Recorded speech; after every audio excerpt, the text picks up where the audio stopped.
A city that gets the best of all four seasons, welcome to Salt Lake City, Utah. As the state capital, the city was founded and settled in the mid-1800s by Brigham Young and a group of Mormon pioneers. From the beginning, the city has been steeped in religious history. Through the years, the Mormons have dictated and shaped culture in ways that only local Utah dwellers can truly comprehend.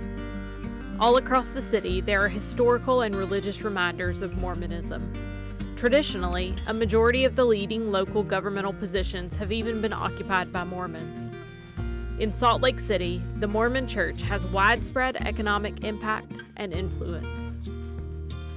Hi, we are Dustin and Sarah Stotman. We're in West Jordan, Utah, in the Salt Lake Valley. We've moved out here 4 years ago for the work of planting what is now known as Hope Valley Church. We moved from Oklahoma until God just made it really clear that He was calling us towards church planting work.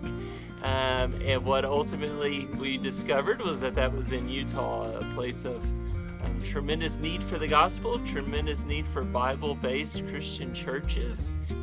We are in a zip code of about 60,000 people that is still growing. It's one of the only areas in our valley that still has some land left for development, and so they're building neighborhoods everywhere and rapidly growing.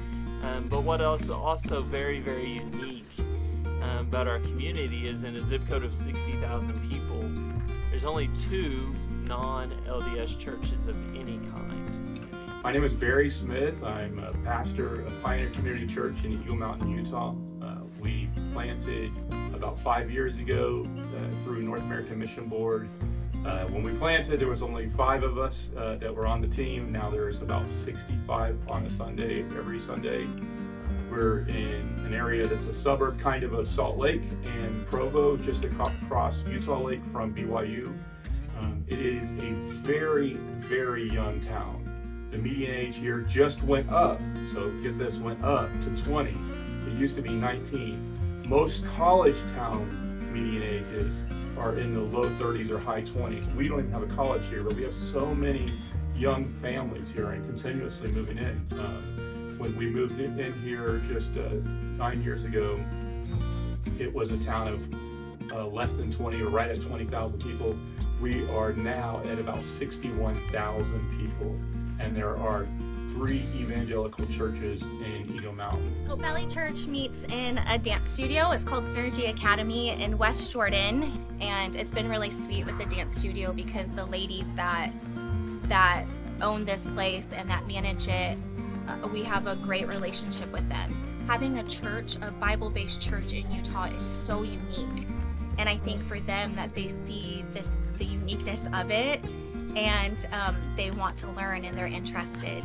So we rent a dance studio from a family that is LDS or Mormon, and they've been great to us.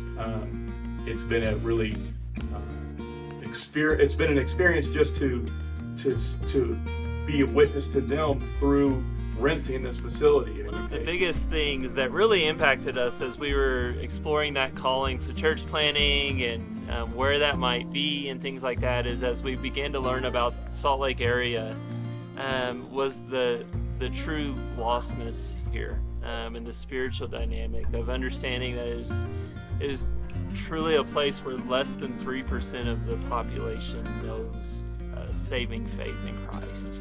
The people in our community in West Jordan believe they know Jesus, but what they know is this false gospel that they've heard from the LDS church.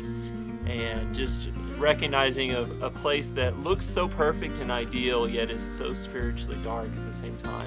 We say as a church that we want to see people redeemed, renewed, and restored by the Jesus of the Bible. And we have to clarify the Jesus of the Bible because around here, everybody's got their own Jesus. 92% say that they are some kind of religious, you can do the math on who that is, but only 0.7% really are claiming to be evangelical, Bible-believing Christians.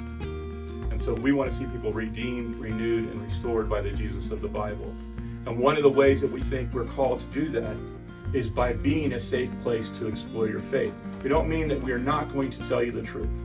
We don't mean that we're not going to stick to the Bible as our authority.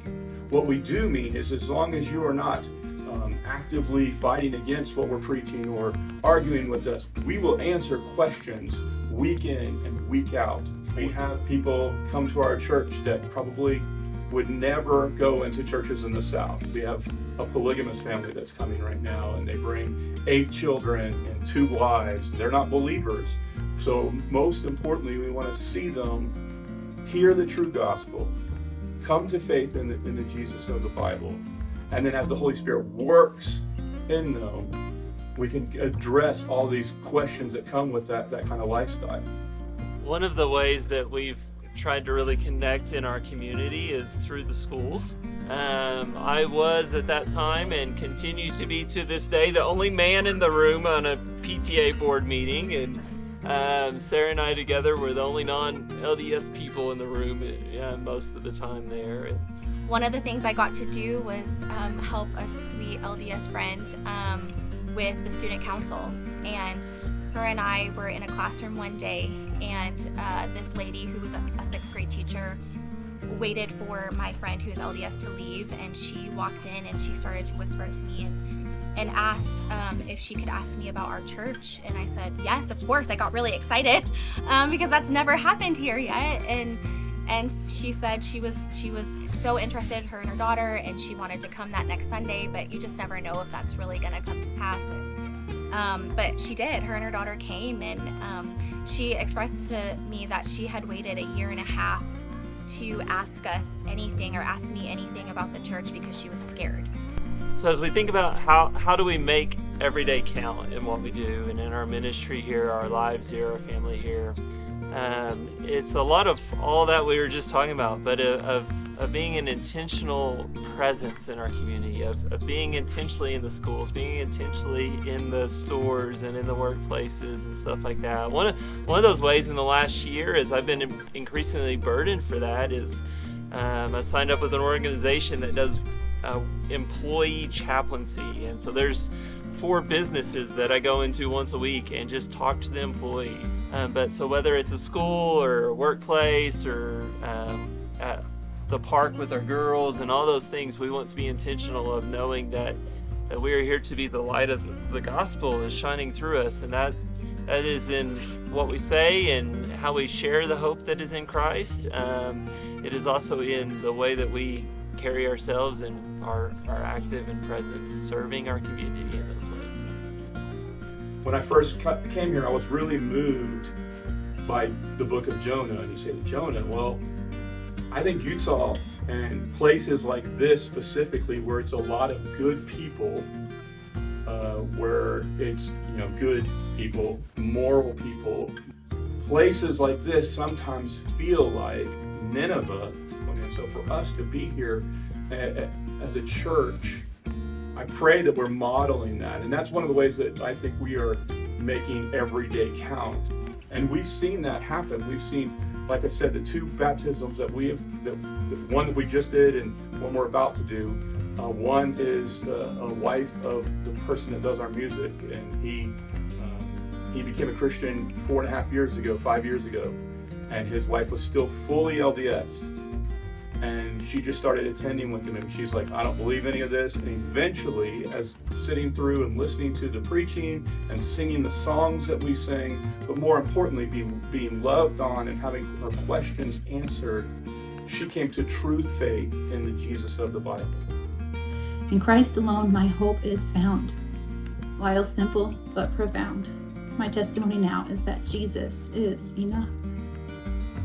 Dustin and Barry are introducing people in Utah to the Jesus of the Bible and helping them to see that he truly is enough. They are making every day count. How about you?